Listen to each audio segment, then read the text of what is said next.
mañana con Dari, donde la gente habla, se escucha el corazón y en la mañana con Dari, nace la conversación. Recibimos a través de la vía telefónica al economista Henry Evrard a propósito de la presencia del Fondo Monetario Internacional en República Dominicana. Buenos días, Henry. Bienvenido a La Mañana con Dari. Muy buenos días y gracias a todos por la muy amable invitación. Un placer estar con ustedes. Henry, para iniciar esta conversación, Daya Sena y Rayfield Luis, aquí en cabina, preguntarte la presencia del Fondo Monetario Internacional en República Dominicana para los no economistas, no conocedores de la dinámica económica, genera algún tipo de preocupación o de ansiedad. Si pudiéramos explicar qué representa en términos económicos en este momento la presencia del Fondo Monetario Internacional en República Dominicana. Cómo no, mira, es cierto que en momentos anteriores la presencia del fondo en cualquier país de Latinoamérica era como recibir el lobo donde tenemos el las cuco, gallinas, ¿no? y llegó el lobo y el lobo. Hoy en día el Fondo Monetario Internacional es una especie de lobo domesticado, ¿no? ¿En qué sentido? Es que precisamente República Dominicana es un país miembro del Fondo Monetario Internacional y parte de la membresía tiene como base lo que se llama el artículo 4, que prevé que prácticamente cada año, y ha sido el caso en el caso de República Dominicana, una misión técnica del Fondo Monetario Internacional hace una visita de rutina técnica, no es más que esto. De hecho, fíjense que el año pasado, que visitó también el Fondo Monetario Internacional el país, fue más o menos en la misma fecha, ya que de acuerdo a los comunicados que están disponibles en la página del fondo que estuve chequeando, el año pasado el fondo concluyó su visita técnica el 24 de julio, o sea que vino más o menos en la misma misma oportunidad, y se trata efectivamente nada más que una visita de rutina. Con eso no le estoy restando importancia, por supuesto, ¿no? a la visita del fondo, pero no debe interpretarse como que hay problemas en la economía, que hay preocupación desde fuera, sino todo lo contrario. Recuerden que el mes pasado la firma calificadora de riesgo Moody's, después de 7 años, ha mejorado la calificación de riesgo de la República Dominicana, lo cual es un reconocimiento de que, a pesar de que efectivamente el crecimiento de la economía este año está por debajo de lo que se esperaba en el presupuesto, a pesar de eso, vamos a decir que si comparamos el desempeño de la economía dominicana con el resto de las economías de la región, seguimos en las posiciones, vamos a decir, de liderazgo, por lo que se supondría, ¿verdad?, que la visita del fondo concluya como la del año pasado, felicitando a la República Dominicana. Sin embargo, recordando que quedan pendientes unas tareas como el tema de resolver el tema del sector eléctrico, la recapitalización del Banco Central y, por supuesto, retomar la agenda de reformas que el año pasado se tuvo que suspender de manera un poquito abrupta. Muchísimas gracias, don Henry. De verdad que para nosotros y para mí en lo personal, Daya Sena, es un placer volver a tener contacto con usted después de tantas entrevistas que les realizaba en su casa por tema de los combustibles. Efectivamente, es un placer tenerte ahí en el teléfono. Quería preguntarle, ¿cómo ve usted o cómo visualiza usted qué ha sido el manejo en términos económicos de esta administración, que recientemente con la designación de Magín Díaz, el pueblo dominicano descubrió que habían miles de millones de pesos guardados con tanto dinero que necesitaba el pueblo dominicano, inclusive para la construcción de obras? ¿Cómo no? Mira, obviamente cuando termine el año, lo más probable es que el cambio de ministro de Hacienda, que va a la par con la fusión ya que se logró del Ministerio de Hacienda con el Ministerio de Economía, Planificación y Desarrollo. De hecho, tenemos que acostumbrarnos ya a llamar al ministro de Hacienda como ministro de Hacienda y Economía, que ya como una especie de superministro, porque abarca áreas que son críticas para el funcionamiento del país. Pues este nombramiento, este cambio y este nombramiento ha dejado abiertas muchas expectativas, ¿no? Uh-huh. Primero, el hecho de que, de cierto modo, hemos visto como una aprobación bastante consensual sobre el nombramiento del amigo Marín, porque él es un personaje muy conocido, él tiene una vasta experiencia tanto en el sector público como en el sector privado. De hecho, Marín es un funcionario que ha tenido experiencia bajo varias administraciones, porque recuerden que él fue subsecretario de Finanzas, cuando en aquel tiempo no eran ministerios y no se llamaba Hacienda, en la administración del presidente Hipólito Mejía. Entonces, es una persona que tiene mucha experiencia y que también conoce bien la parte de fuera, que son las agencias multilaterales. O sea que ahí hay expectativa que efectivamente hay mucha capacidad, mucho conocimiento de la realidad dominicana. También el hecho de que él fue director de la Dirección General de Impuestos Internos, todo hace que efectivamente él va a ser un personaje central. Pero en estos 5 años, ¿ha tenido buen manejo a nivel económico este gobierno y sus funcionarios antes de Magín? Mira, vamos a tomar nada más una cifra para ilustrar que efectivamente algunas cosas buenas se habrán hecho y se habrán logrado. A final del 2019, o sea, el último año antes del COVID, el tamaño de la economía dominicana estaba en torno a 88,000 millones de dólares. Producto del COVID, por supuesto, se sumaron prácticamente 10,000 millones de dólares. Hoy en día, el tamaño de la economía dominicana está en torno a 130,000 millones de dólares. O sea que la economía dominicana ha podido pasar a través del COVID y muy rápidamente. Es probablemente, y ahí yo creo que ha sido el éxito de esta administración, es una de las recuperaciones más rápidas y espectaculares a nivel de la región, que ha permitido que el efecto del COVID, que sí fue muy importante y que quedará importante en algunos aspectos, como el tema de la deuda, porque parte de la solución que se implementó durante la administración pasada, el último año de Danilo Medina, y que siguió, por supuesto, en los primeros años de esta administración, pues ha sido apoyar a la economía con un nivel de deuda adicional, sin el cual no hubiese sido posible pasar a través del COVID. Entonces, esta recuperación de la economía, de las actividades económicas, haber recuperado, fíjense que todos los sectores generadores de divisas, que son tan fundamentales para mantener la economía de la República Dominicana, todavía este año, a pesar de las dificultades, están llegando a niveles récords.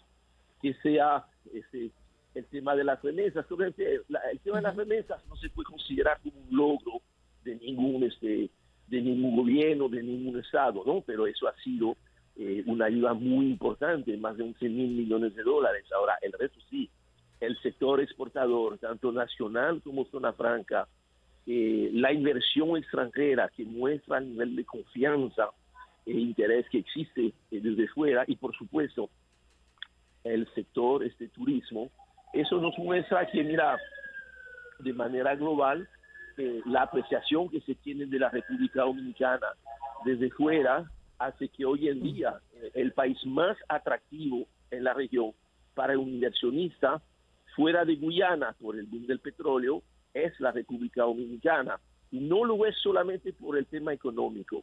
Yo creo que eso es muy importante y eso es una conquista de toda la sociedad dominicana. Ya no hay otro país en la región como la República Dominicana donde existe esta paz social, esta paz política, esta estabilidad social.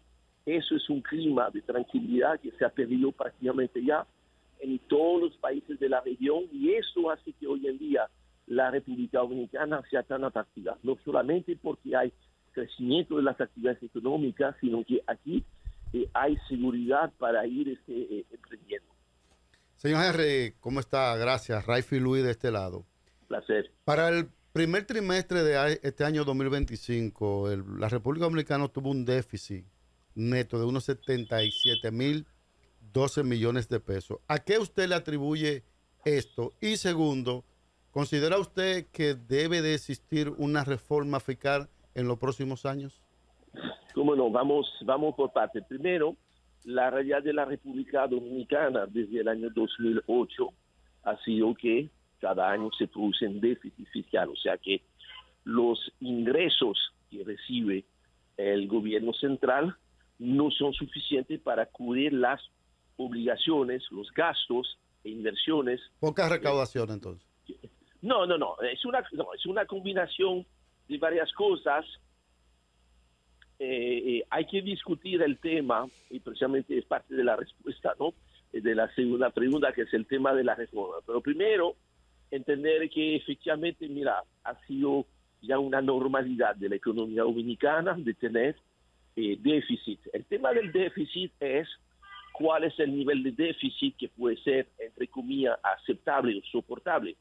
Y ahí se sabe, por ya el manejo que se tiene de la economía y los estudios que se han hecho desde varios ministerios, varias agencias o universidades, es que siempre y cuando con los niveles de crecimiento que tenemos, el déficit fiscal se mantiene alrededor de un 3%, el tema de la deuda no se va agravando porque tenemos un crecimiento suficiente. Ahora, con este nivel de crecimiento y con este nivel de déficit que llevamos, más o menos 3%, aunque ya con el presupuesto modificado se va a subir un poquito el déficit a 3.5%, el porcentaje de la deuda como porcentaje del PIB se mantiene alrededor de 45 o 46%, pero lo que sí ha seguido creciendo, y esa es una parte difícil para la economía dominicana,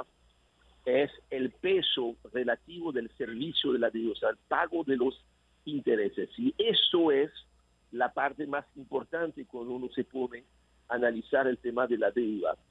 Por primera vez este año, por primera vez en la historia dominicana, si ustedes ven el presupuesto 2025, van a ver que el pago de los intereses, más de 339.000 millones de pesos, ya supera el presupuesto que se dedica a educación y más que duplica el presupuesto. ¿Es necesaria la reforma, don Henry? Entonces, por eso, para poder cumplir con la meta que ha planteado, que me parece buena esta meta, ¿no?, de duplicar de nuevo el tamaño de la economía dominicana en los próximos 10, 12, 15 años, se necesita acelerar el crecimiento a un punto tal que tú necesitas una tasa de crecimiento que supera el 6%. No se va a lograr esta tasa de crecimiento tan alta sin que se haga una serie de reformas, entre las cuales una posible reforma fiscal. ¿Por qué? Porque se necesita que el Estado pueda invertir más en gastos de capital. Hoy en día el gasto de capital es muy insuficiente, es la razón por la cual se buscó incrementarlo a través de esta modificación del presupuesto, pero aún así se queda a niveles que son demasiado bajos.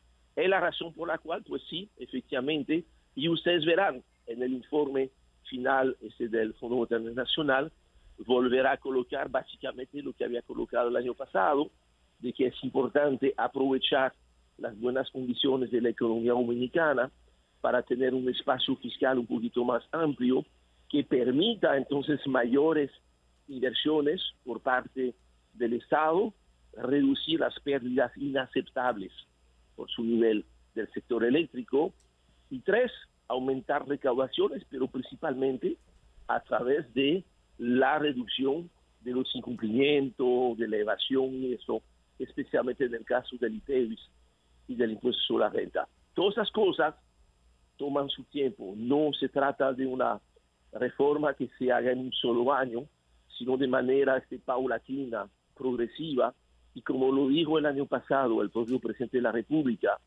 esa tarea, esa transformación requiere de la labor de más de una administración de 4 años. Don Henry, el gobierno se aboca a presentar ante el Congreso Nacional un presupuesto complementario.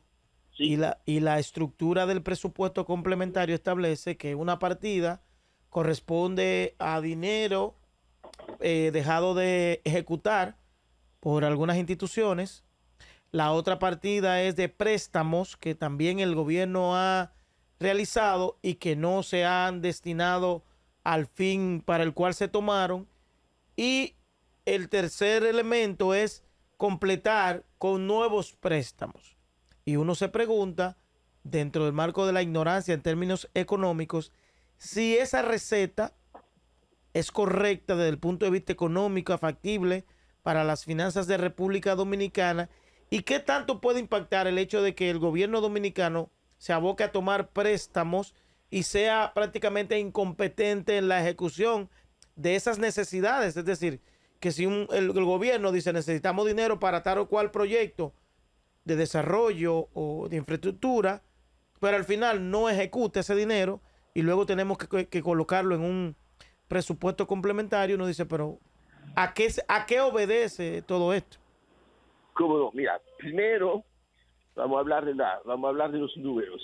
El presupuesto complementario tiene como objetivo principal tratar de acompañar las medidas de corte monetario que tomó el Banco Central, la Junta Monetaria, que es facilitar más liquidez en el sistema. Se recuerdan que el mes antepasado, el mes de julio, se inyectaron en la economía más de 80.000 millones de pesos, que poco a poco el efecto no es inmediato, no es una agua cristalina, un suero un poco espeso, entonces hay que darle el tiempo para que llegue completamente a la economía. Es la razón por la cual, como no se puede bajar todavía la tasa de interés, porque hasta que no baje la tasa de interés en Estados Unidos, y creo que va a ser la buena noticia del mes de septiembre, se supone ya que la Reserva Federal empieza a recortar tasa de interés, entonces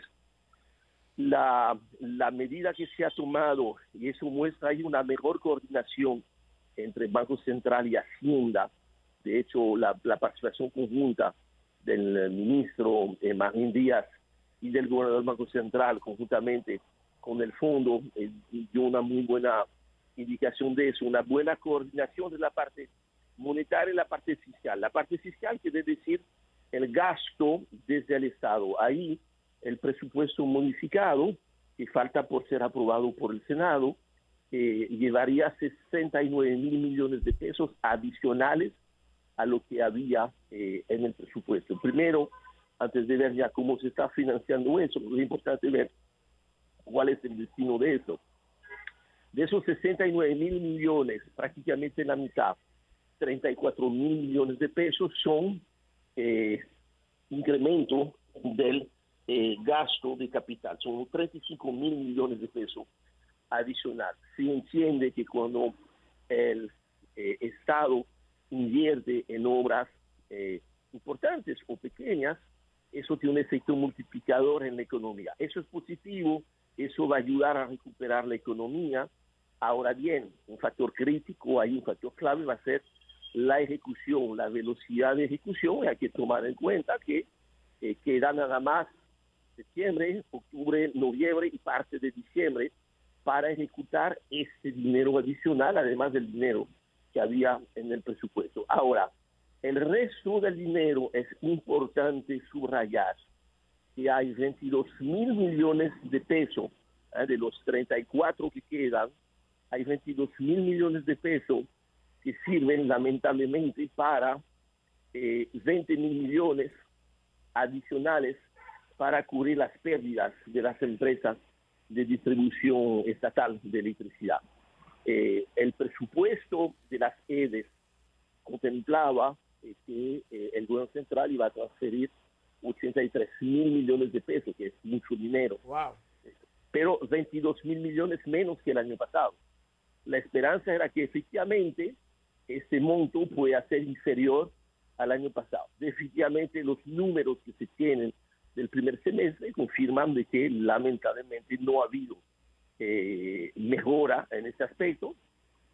Resultado de eso, pues en el presupuesto modificado, se ve que de los 69.000 millones de pesos a 20.000 millones adicionales que hay que sacrificar para cubrir las pérdidas de las EDES. Hay 2.000 millones, que eso hay que verlo como una buena noticia, por lo menos para el consumidor final, quizás no en términos económicos, que son esos 2.000 millones adicionales para permitir que el esquema de subsidio a los combustibles, la congelación de precios del GLP, del gasoil, las gasolinas, pueda seguir hasta fin de año.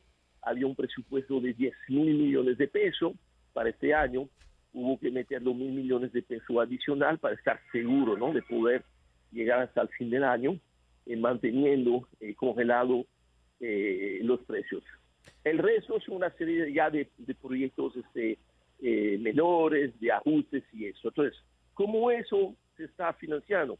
Normalmente, cuando usted tiene un incremento de gastos, o bien usted lo va a cubrir con un incremento de ingresos. Si usted no lo puede cubrir con incremento de ingresos, significa entonces que su déficit fiscal sube, y si su déficit fiscal sube, generalmente quiere decir que entonces usted está recurriendo al endeudamiento. ¿Qué está pasando ahí?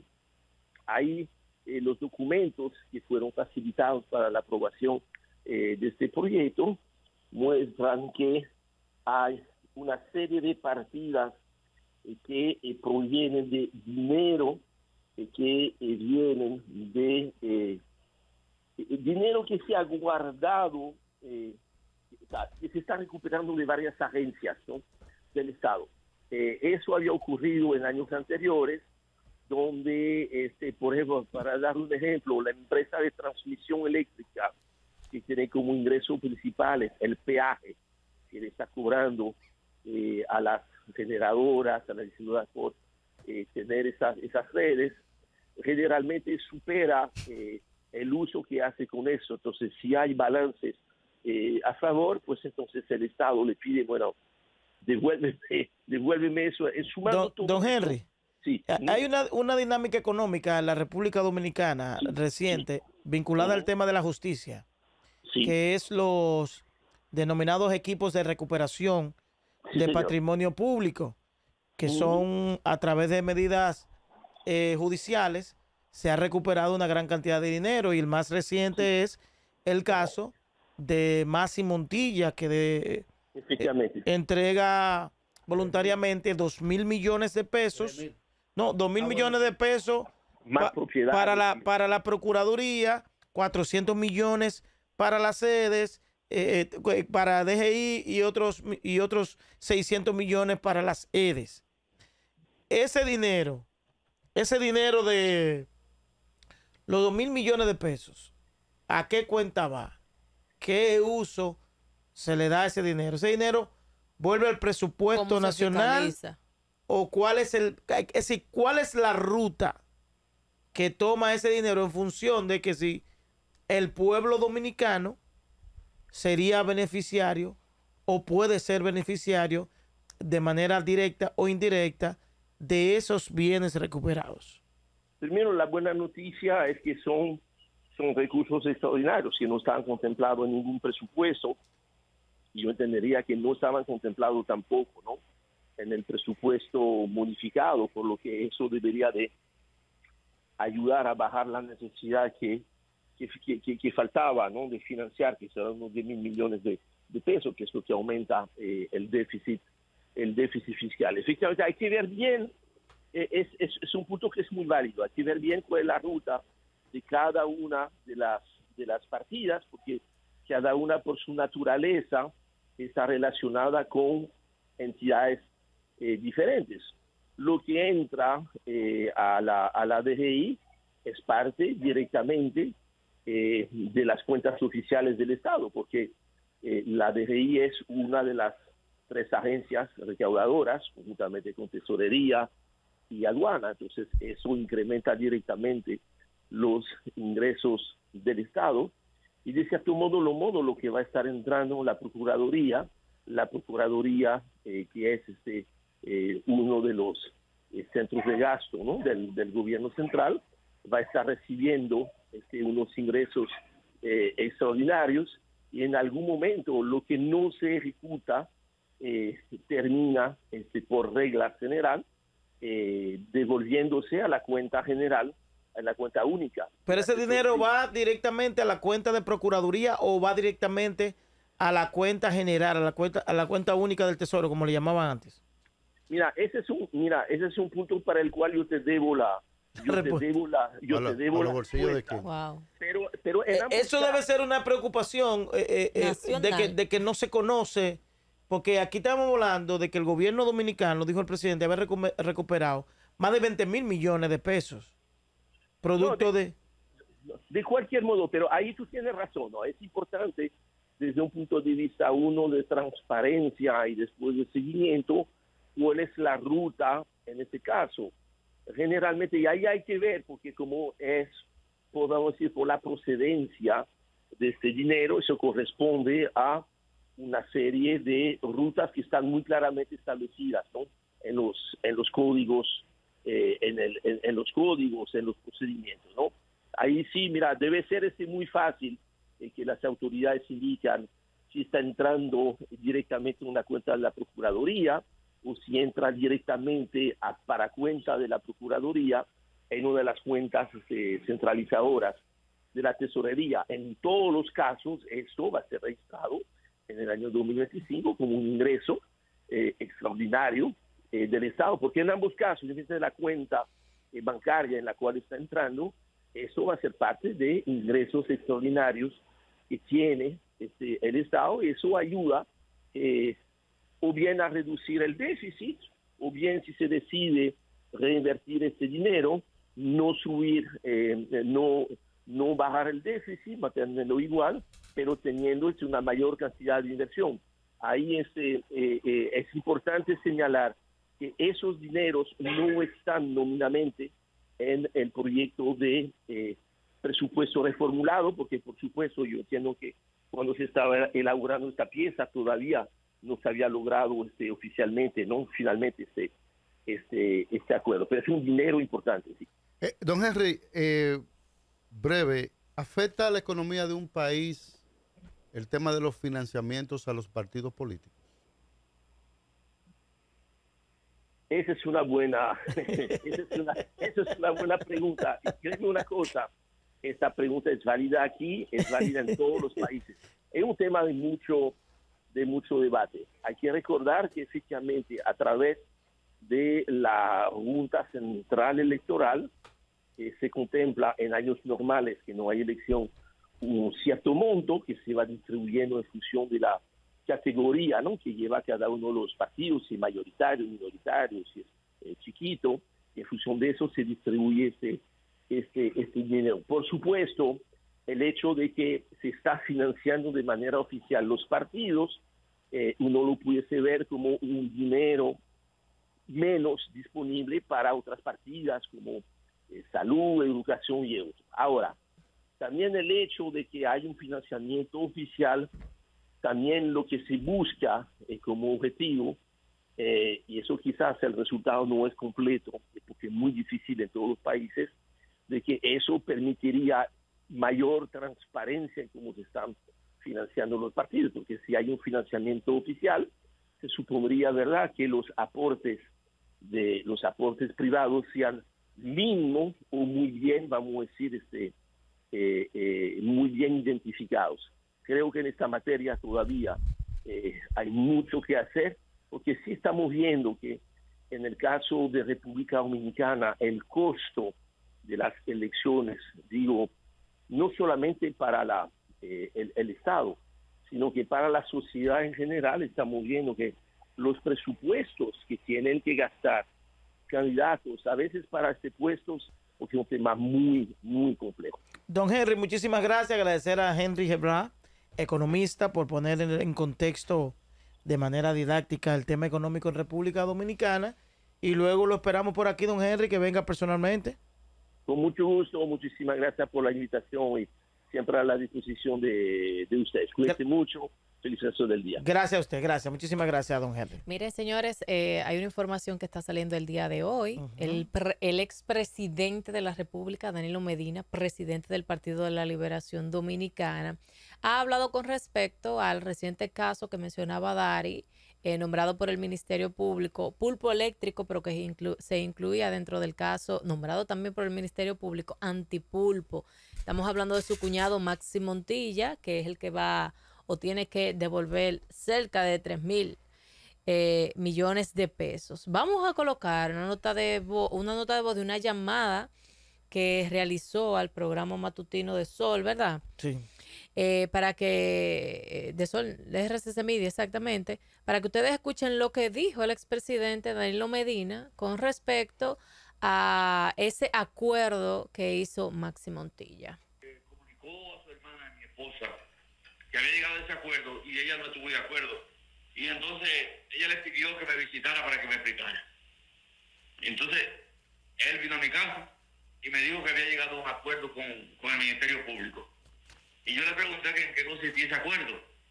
Y entonces me explicó que mediante ese acuerdo él cedía sus bienes a cambio de que le dejaran tranquilo y en libertad. Y yo le dije, bueno, tú habrás cedido tus bienes, pero tú has cedido también tu honor, tu dignidad y tu integridad. Y eso yo no creo que tenga precio. Tú has conseguido no estar detrás de las rejas de una prisión, pero estás detrás de las rejas de la sociedad. Y eso es absolutamente incomparable. Yo no creo que debiste haber hecho ese acuerdo.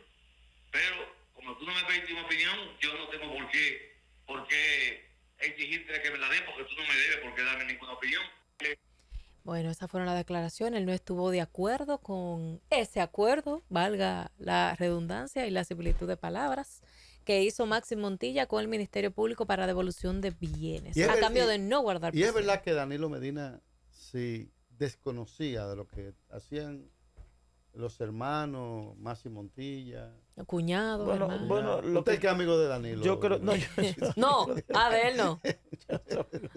yo no conozco a Danilo personalmente. No, Nunca lo he visto personalmente. no. Nunca he estrechado su mano. 8 Nunca. años de gobierno, Danilo. y usted Nunca le estreché la mano a Danilo. Creo que una vez se me corrió el micrófono y se lo pegué. No tengo foto con Danilo Medina, tengo foto con Leonel, tengo foto con Luis, tengo foto con Balaguer. No tengo foto con ¿Necesita esa foto? No.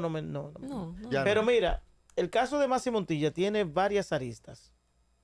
Tiene la arista de lo que plantea Danilo Medina, que es muy correcto, de que obviamente él integridad queda por el cedió suelo ante la posibilidad de ir a una prisión de República Dominicana y cede un poco su honor, partiendo de que tendrá siempre ese estigma de haber pasado por la cercanía del Estado y haberlo hecho de manera irregular. Pero también aquí hay que cuestionar hasta qué punto el Ministerio Público de República Dominicana puede mantener a un ciudadano sin existir en términos sociales.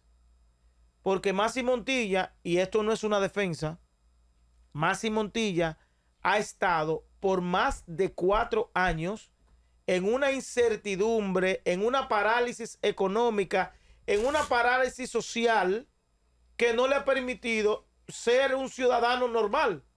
Entonces, si tú me mantienes a mí 4 años en esa incertidumbre, con mis bienes incautados, que yo no puedo iniciar ningún proceso a través de mis empresas, que yo socialmente soy una persona inactiva, con un abogado cobrando, y luego tú al final me dices, no, vete para tu casa, entrégame eso y tú no me debes nada. Entonces, ¿hasta qué punto el Ministerio Público puede hacer eso? ¿Hasta qué punto el Ministerio Público le debe a Maxi Montilla lo que él ha dejado de percibir o producir o generar durante esos 4 años? Yo no hablo de Maxi Montilla, hablo de cualquier ciudadano que puede estar pasando por una situación como esta, que la hay. Aquí hay sido ciudadanos que tienen sentencias favorables de devolución de bienes y el Ministerio Público no se lo devuelve. Se lo pone en China. Aquí hay ciudadanos que han sido sometidos a la justicia, que han tenido una sentencia a favor y el Ministerio Público no le permite que le abren su cuenta de banco, que tenga una vida social medianamente normal, porque simplemente el Ministerio Público de República Dominicana es así, y es según, y no es sobre la base del derecho, es sobre la base de hasta qué punto yo debo desarticularte a ti social y económicamente en virtud de que yo inicié una acusación desconociendo que el Ministerio Público actúa a cargo y descargo. El Ministerio Público busca pruebas para acusarme. Pero si existe una prueba mía a favor, debe también colocarla. Pero el Ministerio Público de República Dominicana no es así. Le enconde. El Ministerio Público, donde no hay, pone, y si hay algo, lo quita. ¿Cuándo le interesa? ¿Este Ministerio Público está buscando dinero o justicia? Entonces, no, eso es una buena pregunta. Creo que el rol fiscalizador y recolector de la DGI ha pasado a manos No, ya es del una Ministerio oficina, Público. no, una oficina de cobro. Ya el Ministerio Público y la Procuraduría General de la República hay que ponerle la segunda DGI. Porque finalmente, óigame, la querella, porque el caso de Maxi es en base a una querella presentada por el Estado Dominicano. Sí, que por dijo... el Consejo Unificado, que dijo que había 20.000 millones y que estaba solicitando una indemnización por más de 40.000 millones de pesos. Dice auditado, dice que fueron auditados, verificados en torno a la posibilidad del dinero que él se pudo haber llevado. Que a raíz de eso fue que se escasearon los transformadores. Y entonces este señor se despachan aquí con 3.000 millones, con 2.000 milloncitos de 20.000 millones. Entonces, cuando el Ministerio Público habla de que tenemos casos blindados y de que entonces hay que ponerle eso asterisco. Una lupa.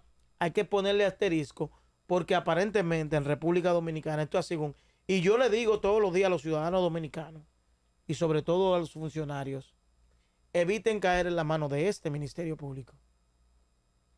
Eviten caer en las manos de este Ministerio Público. Es peor que el antes. Nos vemos mañana. Mañana es viernes. Mañana es tu viernes. Mañana es viernes. Mañana es viernes, ni te cases ni... No, eso es el martes. Mañana es viernes de gozo y mañana es viernes de gozo y de sabrosura. chercha, de este país está en chercha. Mañana es día de la Casa de Alofoque, de la insuperable... Tú eres uno de sus principales promotores. Y el señor Jiménez, y de que si yo quién. Yo no estoy en esa chercha de este país. No, tú vas para tu finquita. Nos vemos mañana. Gracias por los 10. La mañana con Dari, donde la gente habla, se escucha el corazón y en la mañana con Dari, nace la conversación.